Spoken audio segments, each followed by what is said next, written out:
Ya, hadis dari beliau. Annahu sami'an Nabi sallallahu alaihi wasallam, bahwa sesungguhnya Rasulullah, ya, sungguhnya beliau siapa? Amr ya, mendengar Nabi Muhammad sallallahu alaihi wasallam fil hajjatil wada, ya, di dalam haji wada. Jadi haji wada itu haji terakhir yang dilakukan oleh Rasulullah sallallahu alaihi wasallam. Wada artinya apa Ustaz? Wada terakhir. Wada yaqulu, beliau bersabda ba'da, sesudah an hamidallahu ta'ala, setelah memuji Allah wa ta'ala subhanahu wa ta'ala, dan wa asna, dan menyanjungnya, ya, alaihi, atasnya, atas Allah.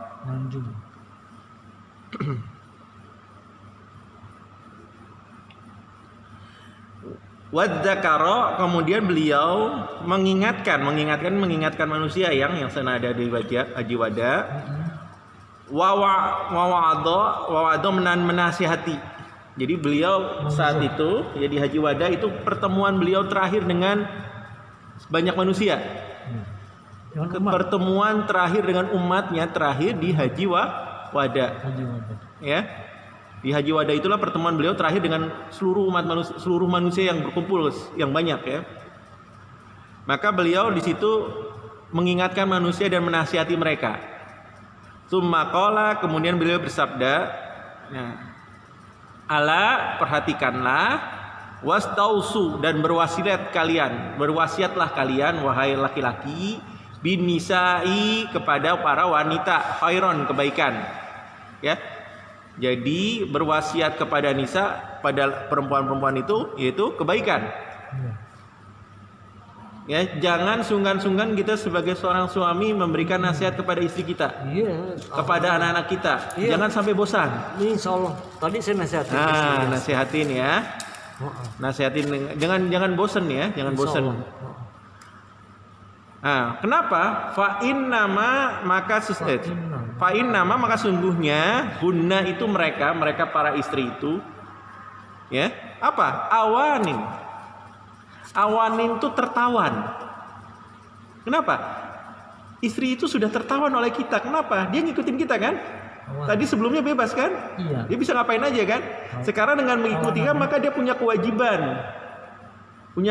Dia tidak boleh keluar tanpa izin suaminya. Kan berarti tertawan, kan? Iya. Nah, Rasulullah memahami ini, sebenarnya posisi wanita adalah tertahan. Maka nasihati terus, ya. Seperti nasihat seorang bapak kepada anaknya.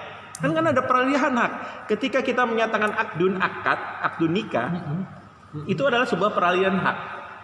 Hak yang tadinya dimiliki orang tuanya, yang mungkin lebih bebas daripada kita, ya. Tiba-tiba kita ajak, ya. Itu kan kita ajak, kan? Berdua dengan kita, yang tadinya mungkin dia bebas dengan teman-temannya, bebas dengan orang lain, tiba-tiba dia tidak bisa kemana-mana mengikuti kita, benar nggak? Iya. Dan berarti posisinya apa? Tertawan. Ini Rasulullah memahami ini. Iya. Hebat, ya, Rasulullah, ya. Rasulullah hebat, ya. Dan pendidikannya dia apa? Pendidikannya tinggi nggak Rasulullah? Oh, tinggi, malaikat. Nah, ya, kalau pendidikan kalau secara formal tidak ada. Dia tidak bisa baca tulis. Dia tidak bisa baca tulis, ya. Nggak bisa. Baca tulis ini, nulis ini nggak bisa. Baca pun nggak bisa. Serius, ini kita ummi. Itu ummi, dia al-ummi. Ummi, benar. Tapi beliau cerdas. Oh, cerdas. Ya, beliau cerdas. Ya, tidak bisa baca tulis. Tapi kalau logika kita, kalau nggak bisa baca tulis, kok nggak? Kayaknya nggak mungkin, ya. Itulah ciri Nabi. Kalau Nabi bisa baca tulis, berarti dia bisa ngarang dong, gitu. Paham nggak? Nulis dia. Nah, berarti Al-Quran karangan beliau. Padahal bukan. Itulah untuk membuktikan bahwa Al-Quran bukan karangan Nabi Muhammad SAW. Karena logikanya orang Barat, yang namanya orang Al-Quran itu karangan Muhammad. Muhammadism. Ajarannya adalah ajaran Muhammad. Jadi ajarannya ditulis oleh Muhammad, bukan oleh Allah. Nah, itulah dibuktikan bahwa Rasulullah itu ummi, tidak bisa baca tulis, tapi beliau cerdas. Dan dia diajari langsung oleh Allah sebagai pemilik alam semesta ini melalui perantaraan malaikat Jibril. Nah, makanya cerdas. Makanya dia tahu posisi wanita ketika ikut sama kita sudah tertawan. Dia mesti mau kehendak kita. Oh iya. Itu dia. Nah, itu tertawan, ya. Buka celana. Ya nggak seperti itu juga ya.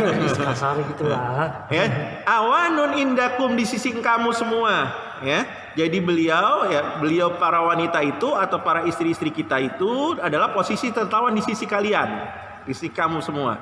Laisa tamlikuna minhunna, ya. Mereka tidak memiliki syai'an sesuatu apapun, ya. Ghairu zalik, selain itu. Ya. Selain itu, dia tidak memiliki apapun.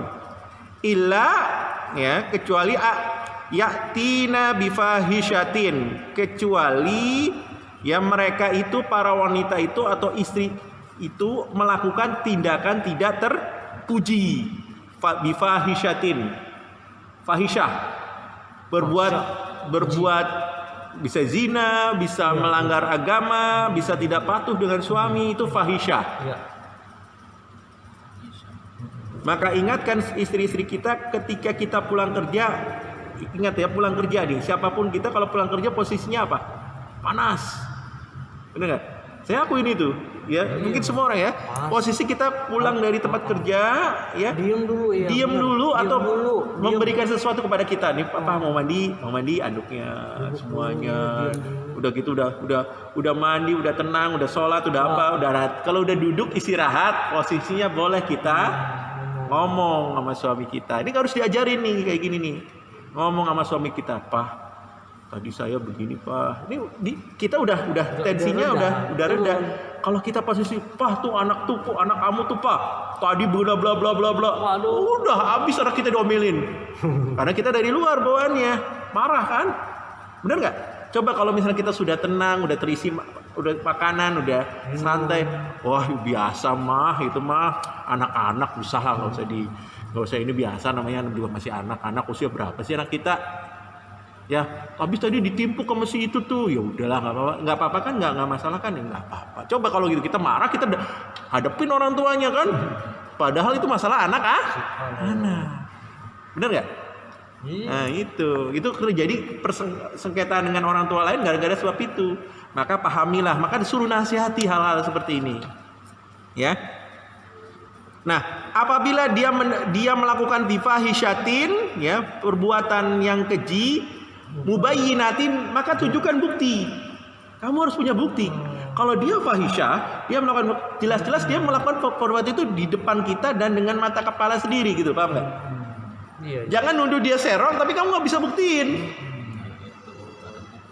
Harus ada bukti. Kalau jelas terserah antum bisa menceraikannya, iya. Atau apakah dia sudah, kalau udah sampai berzina ngapain jadi istri kita, ya kan? Tapi dia baru berniat, ya, yang namanya itu mungkin ada sesuatu hal, ya kita bisa maafkan atau apa, itu kita tergantung dengan kondisi. Maka datangkanlah mubayyinah, bukti. Di sini Rasulullah luar biasa. Kita nggak boleh menuduh seseorang itu dengan semena-mena. Harus tunjukkan bukti.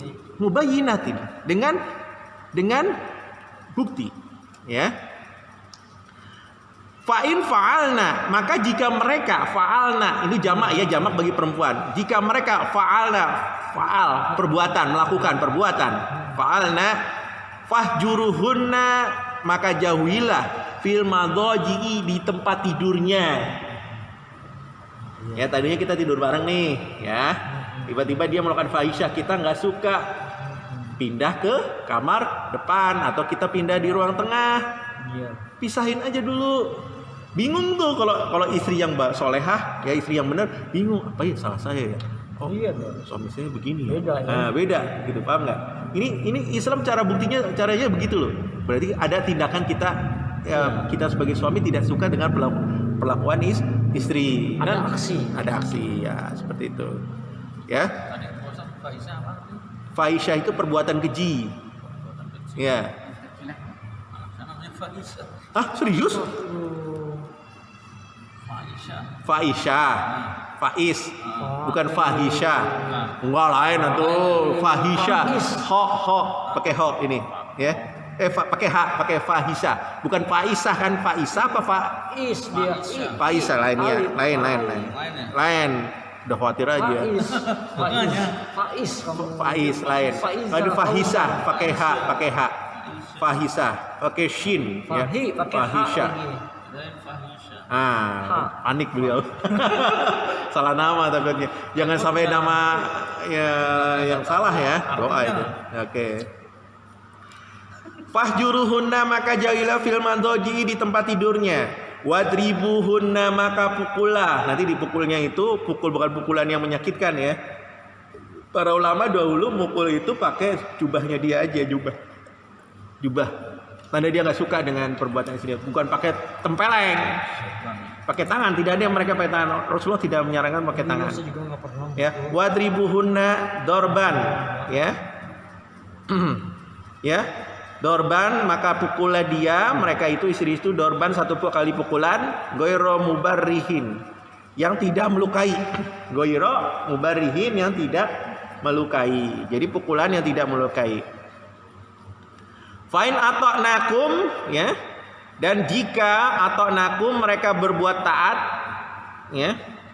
Jika mereka berbuat taat kepada engkau, kamu semua, ya, para laki-laki, para suami, wala tabgu, maka jangan cari alaihinna, atas mereka sabila, alasan.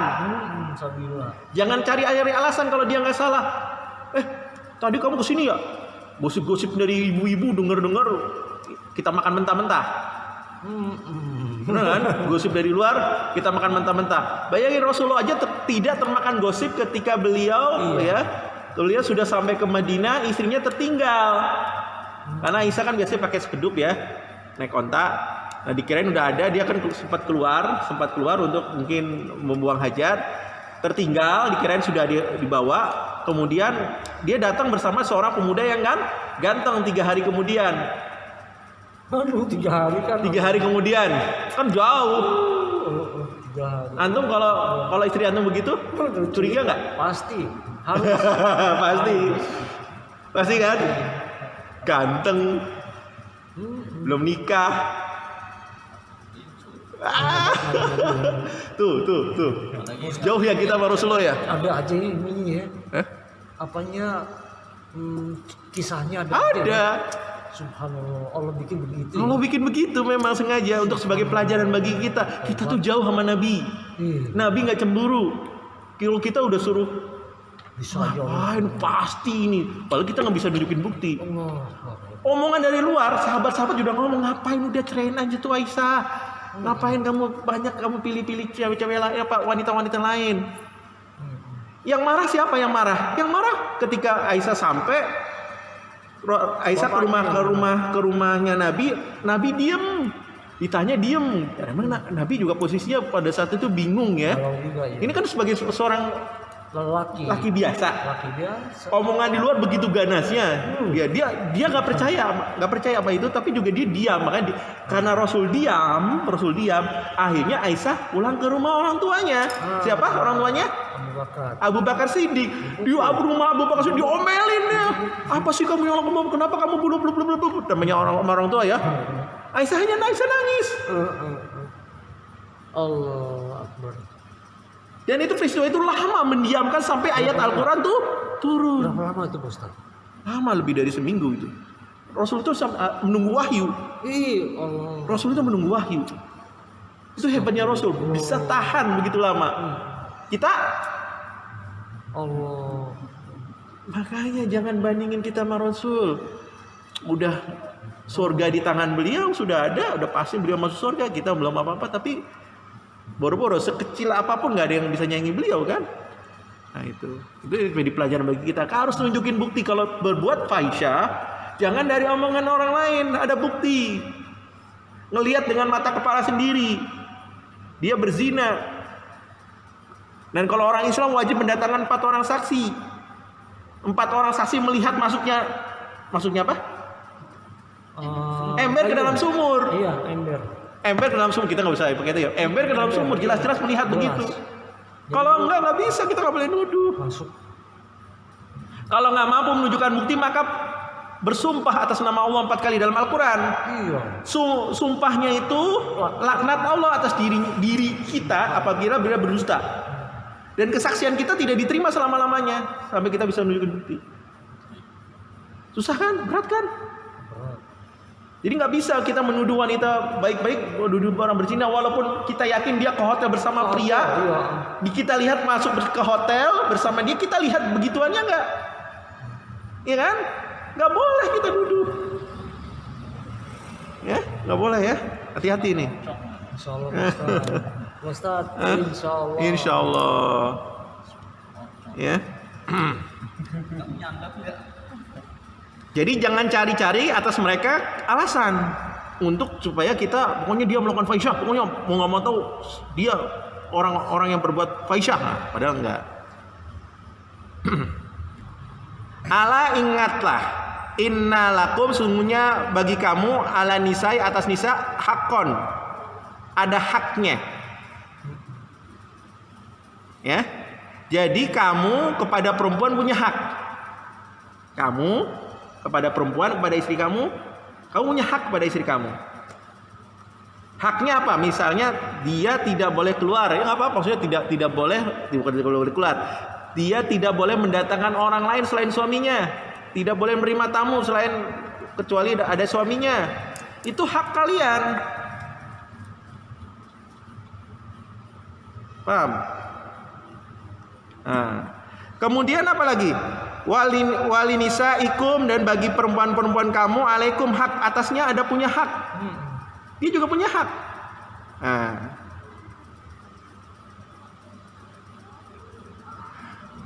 Fahakukum, maka hak-hak kalian alaihinna atas mereka para istri-istri kalian. Apa haknya? Ala yutina, ya, tidak memasukkan furusyakum, ya, kamar-kamar atau tempat tidur kalian. Man, orang-orang takrohuna yang kamu benci. Wih, hebat, subhanallah. Iya. Jangan sampai masuk orang lain ke kamar kita. Bisa nggak tuh? Kecuali saudara ya, lain ya, beda.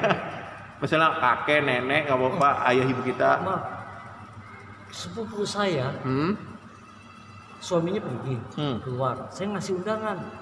Saya nggak boleh masuk, nggak boleh sama sepupu saya. Iya. Anda jangan masuk. Termasuk adik ipar. Nggak boleh.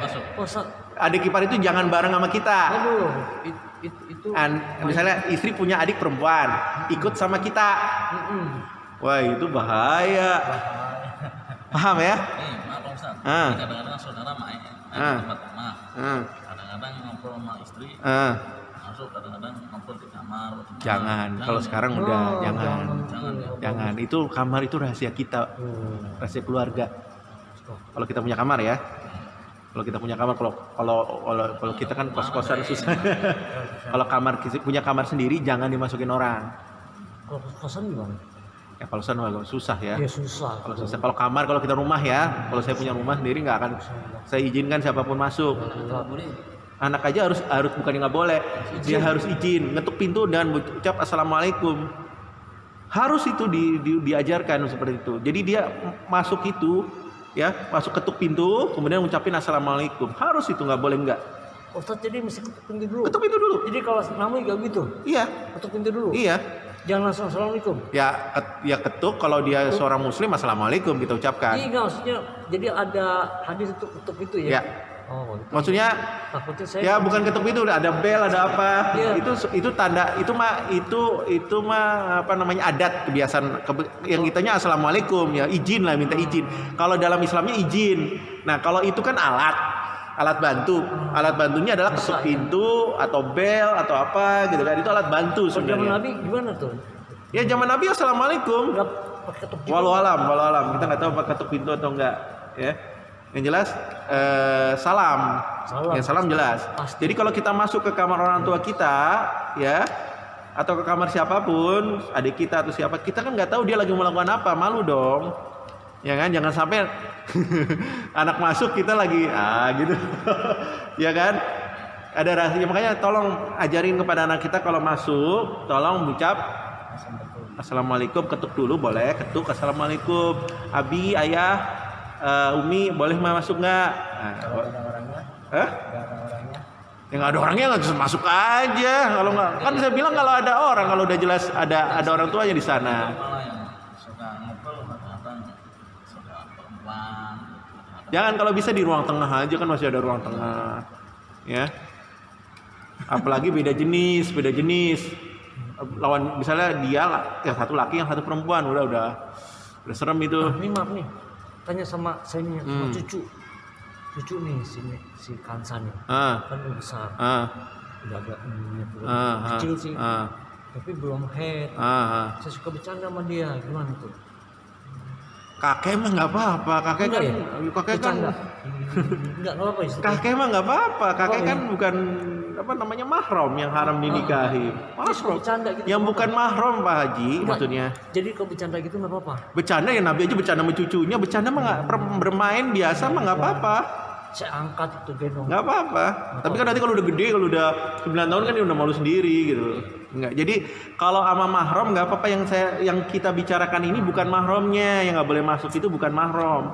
Yang mahram itu ya. Kan kita diharamkan dinikahi nggak masalah. Kayak sepupu itu kan bukan mahram. Ciuman. Bisa jadi, ya bisa. Mahram dia kan boleh dinikahi, sepupu itu masih boleh dinikahin dalam Islam.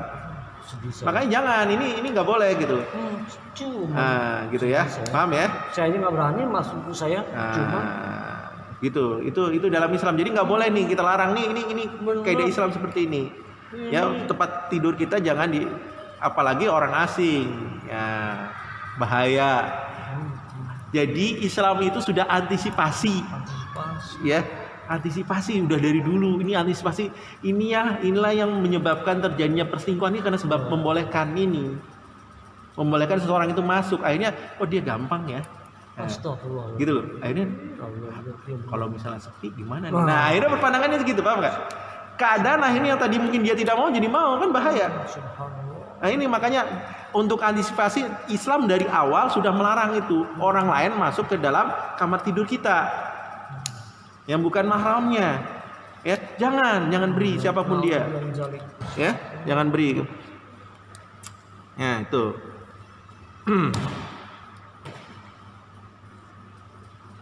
Dia memasukkan furusakum ya ke kamar-kamar kalian, mantak rohun, orang-orang atau laki-laki yang kamu benci. Wih. Kamu benci. Ya. Karih. Ya. Nah kemudian wala ya'zanna dan tidak mengizinkan fi buyutikum di rumah-rumah kamu liman bagi orang-orang ya takrohun yang kamu benci juga. Yang tidak suka, yang tidak kamu suka. Ya.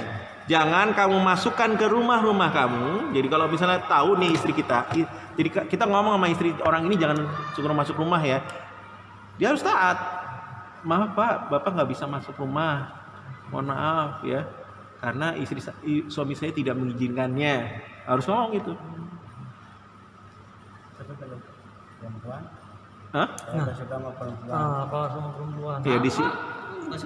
Kalau di sini kan wala ya'zanna fi buyutikum liman bagi orang-orang takrohun, orang-orang sebenarnya laki-laki, lebih laki-laki ini kan istri kita di rumah, istri kan menjaga diri dan kehormatannya. Kalau ada orang lain yang tidak kita suka ya mau masuk ke rumah kita, bilang aja nanti tunggu ya suami saya nanti jam 5 pulang. Lebih ke arah sana gitu ya. Kalau perempuan mah ya masa apalagi rame-rame gitu ya. Ini ke arah laki-laki ya, lawan jenis, karena dia bisa memanfaatkan situasi lagi suami nggak ada di rumah. Nah, itu awal-awal terjadinya yang kita tidak inginkan di sana. Hati-hati. Kalau gitu istri dibawa aja dong ke sini. Bawa aja ke sini. Biar tenang. Tapi kalau di sana ada kakek neneknya sih nggak masalah ya. Kalau dia sendirian di sana, rumah kita sendiri, ya lebih baik dibawa ke sini. Paham ya?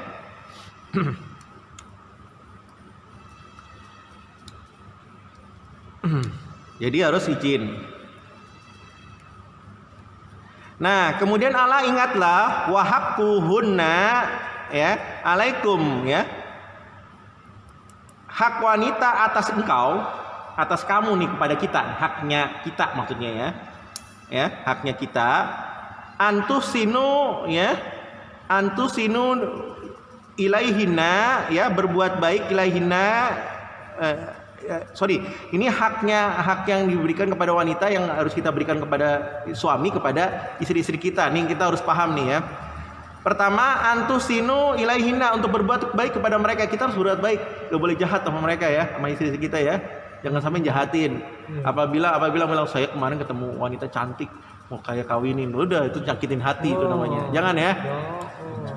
Jangan. Ceritain ketemu cewek cantik di perjalanan, udah mau amuk dia. Tangannya cantik. Waduh, kok tahu aja? Yang merhatiin siapa? Dia aja gak pernah ngomong loh. Dia gak pernah ngomong, berarti dia perhatiin. Kalau cerita gini, saya ini pulang dari Diara, dia naik kereta api, ada perempuan baju serono, ada 4. Wah, kayaknya udah pernah cerita Pak Haji. Udah. Itu nggak apa-apa ya? Nggak tahu. Ya? Saya mah saya hindari. Saya mah pergi dari situ. Gak kuat, bener. Gak kuat. Saya juga. Karena gini, di kereta itu kan misalnya saya dari Jakarta ke Bogor, berapa jam coba? 1 jam lebih. Hah? Lebih 2 jam juga ada. Nah saya liatin dia lurus. Bisa keluar tuh. Aduh bahaya. Mendingan saya keluar dari situ, paham nggak? Ya. Menghindar. 2 jam apapun dalam pikiran kita, apa yang terjadi dalam 2 jam dalam pikiran kita? Keluar itu. Khayalnya kan, menghayalnya kan tinggi. Bisa keluar. Apalagi nggak pernah ketemu istri. Bisa keluar, rugi. Iya kan? Apalagi nggak pernah berhubungan lama. Hindari. Dari tempat itu keluar atau ke gerbong lain. Takutnya malah sengaja biar keluar. Aduh. ada tempat. Oke, hati-hati ya. Nah, jadi haknya mereka mereka adalah kita berbuat baik kepada mereka. Nah, wa kiswatuhunna, apa kiswah? Tutup kepala. Pakaian. Astagfirullah. Wanita itu suka pakaian. Itu hal alamiah. Hadis aja ngakuin, Rasul aja ngakuin. Jadi kalau dia minta pakaian, jangan kita larang. Nah ini berbuat baik dan fi kiswatihina, ya, dalam memberikan pakaian, fi ya, wa ta'amihina, dan makanan. Cuma di sini Tirmizi nih Pak Ustaz. Tirmizi di sini. Hadis Hasan Soheh, wakola Hasanun Soheh, hadis Hasan dan hadis Hasan Soheh. Cuma si Wandi ini dia nggak mau Tirmizi. Wandi pakai dia. Kenapa? Tirmizi dia nggak mau. Pokoknya. Apa alasan? Dia gitu tuh. Mustahid. Hah? Mustahid. Nggak ada apa seujung bukunya Imam Tirmizi. Dia gitu tuh si Wandi itu. Ngaji dulu, ngomong gitu dia. Kalau kita cukup ngomong sama dia, ngaji yang benar, ngaji dulu yang benar. Ya, udah baca Kutubus Sittah belum? Kalau belum baca Kutubus Sittah jangan Yasin itu belum apa ya, makanya kalau orang itu kadang-kadang berlebih-lebihan. Kutubus Sittah aja belum dilahap. Udah berfatwa yang enggak. Iya. Kalau nggak bisa berfatwa baca kitab. Kitab 6. Ya, kitab 6, kitab Sunan, termasuk Imam Tirmizi kan? Dia banyak ini. Maaf ini ya, maaf ya. Dia bilang begini. Sama murid ini di masjid Kang Ajar. Anak-anak tahajud ya. Waktu yang terbaik tahajud tuh pukul 2:30 sampai pukul 4. Aduh, ini dia buat fatwa di dunia. Memang sepertiga malam termasuk di antaranya. Iya, cuma kan pukul 4 kan masih kan? Pukul 4 kan masih. Saya aja pukul 4. Iya, boleh. Kadang-kadang pukul 4 lewat ya, pokoknya tergantung wilayah ya. Cuma saya debat nanti nggak usah lah, orang-orang kayak gitu nggak usah didebat, cuma kalau dia ingin kita ingin berpendapat, bilangnya begini, belajar dulu yang benar, itu cukup aja, itu udah. berantem Ya tapi sudah. Saya berantem sama dia. Jangan, nggak usah berantem. Untuk apa berantem? Saya lawan. Nggak usah. Dia tahu. Yang nggak usah lah, nggak usah. Untuk apa kayak gitu tuh? Enggak, cuma kan ya gitu. Nah, nggak usah. Kita yang penting ngaji aja yang benar, ya, ngaji yang benar. Ya, oke. Kemudian kita lanjutkan. Hadis ini riwayat Tirmizi, ya Imam Tirmizi dalam kitab sunannya ya. Kali-kali kapan kalau misalnya kitab sunan itu luar biasa tuh bagus. 6 kan ya. 6 kitab sunan. Wawasannya jadi luas, banyak hadis-hadis yang kita tidak tahu jadi tahu. Abu Dawud juga terutama. Jadi pandangannya jadi luas. Ya, seperti itu.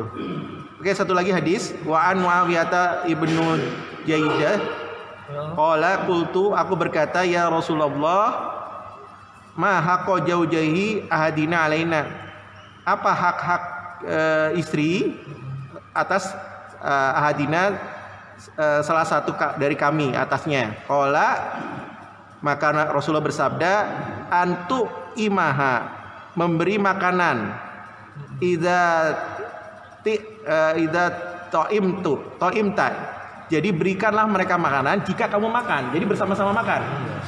Jadi kalau kita makan, istri harus makan.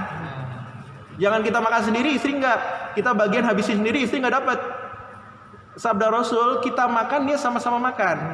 Begitu juga perlakuan kepada budak. Kalau budak, bedanya dalam Islam, budak itu pakaiannya, makanannya harus sama. Apa yang kita makan dia juga dapat makanannya. Jadi bukan makanan sisa. Ini bedanya budak dalam Islam dan budak dalam dunia barat. Dunia barat memang benar-benar terhina budak itu ya. Kalau dalam Islam budak, apalagi budak itu sudah diduhul atau udah diduhul, udah disetubuhi, maka perlakuannya sama. Cuma yang hak-hak waris dia nggak dapat. Waris yang dapat ya. Hak-hak yang sifatnya itu nggak dapat ya. Ya. Hak-hak yang lainnya beda dengan istri yang udah merdeka, ya. Kemudian watak suha idak tasaita, memberi pakaian apabila kita pakai pakaian. Berikanlah pakaian kepada istri kita. Kalau kita beli pakaian jangan sendirian, pakaian sendirian, istri nggak dibeliin. Kalau kita pakai pakaian yang bagus, dia juga berhak mendapat pakaian yang bagus. Kan ayah untuk kerja, ya udah beliin. Ayah untuk kerja, dia untuk di rumah, kan bagus. Paham ya? Jadi jangan menang sendiri gitu loh. Dalam Islam nggak boleh menang sendiri. Kalau kita beli sesuatu, maka istri juga harus beli yang sama. Kalau istri yang beli, istri juga beli, anak kita ya beliin juga. Kan semuanya dapat. Paham di sini? Nah, itulah keadilan. Dalam Islam dalam berumah tangga. Nggak akan sewot kalau kita beliin semua. Nggak akan rugi. Nggak bakal miskin. Nggak bakal miskin. Ya. Kemudian wala tadrib wajha. Janganlah kamu memukul wajah istrimu. Jangan sekali-kali pukul wajahnya. Jadi orang yang memukul wajah seorang istri, seorang istrinya itu orang yang luar biasa kejamnya ya. Laki-laki ini bermasalah. Laki-laki ini bermasalah. Nggak layak jadi istrinya. Aduh. Astagfirullah. Wala tukabbih ya. Dan jangan menjelek-jelekan istri kita. Kepada siapapun. Dia punya perangai yang kurang bagus, jangan ceritain. Jangan diceritakan kepada orang lain. Istri saya begini loh, apalagi curhat sama wanita yang lain. Ya, akhirnya apa? Perselingkuhan itu munculnya apa? Karena curhat kepada orang lain yang bukan pasangan kita. Akhirnya dia merasa iba, kita merasa iba terhadap wanita itu, padahal kebenaran belum tentu ada dalam diri dia. Benar nggak? Biasanya orang itu kan apa? Perselingkuhan diawali dari curhat. Iya. Istri saya begini, menjelekan istri. Ya kan? Itu awal dari perselingkuhan. Padahal kebenaran belum tentu. Nah ini bahaya. Jangan curhat kepada lawan jenis. Apalagi menceritakan aib istri kita. Padahal istri kita itu sudah punya anak-anak kita. Bagaimana bayangkan anak-anak kita mendengar ibunya dijelekan di hadapan orang lain. Ibunya dijelekan kepada orang lain. Ayahnya sendiri menjelekan ibunya kepada orang lain. Itu ibu anak-anak kita loh. Biarpun dia mungkin punya perangai yang jelek, jangan sampai kita omongin ke orang lain. Ya, itu saja. Semoga bermanfaat. Kita tutup sama-sama dengan bacaan hamdalah. Alhamdulillahirabbil alamin dan doa kafaratul majlis. Subhanaka Allahumma wa bihamdika asyhadu an la ilaha illa anta astaghfiruka wa atubu ilaik. Assalamualaikum warahmatullahi wabarakatuh.